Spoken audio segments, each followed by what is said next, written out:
অভিষেক ব্যানার্জি চোখের ট্রিটমেন্টের নাম করে চলে যাচ্ছে বাইরে। क्या बात कर रहे हैं?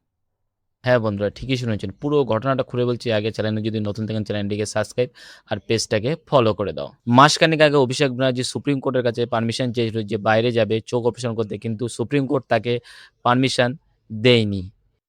क्यों?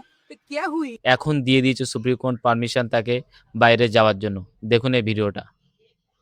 চোখের চিকিৎসার জন্য অভিষেক বন্দ্যোপাধ্যায়কে বিদেশ যাওয়ার অনুমতি দিল সুপ্রিম কোর্ট। 3 সপ্তাহের জন্য বিদেশে যাওয়ার অনুমতি দিয়েছে সর্বোচ্চ আদালত। তবে সুপ্রিম কোর্ট অভিষেক ব্যানার্জিকে বাইরে যাওয়ার পারমিশন দিয়ে দিল।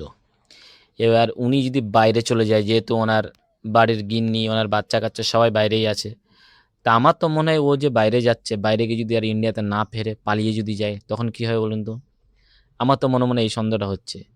তো বন্ধুরা, আপনাদের কি মনে হচ্ছে কমেন্টে জানাবেন। আর ভিডিওটা ভালো লাগলে ভিডিওটাকে শেয়ার করে আর পেজটাকে ফলো করে দেবে।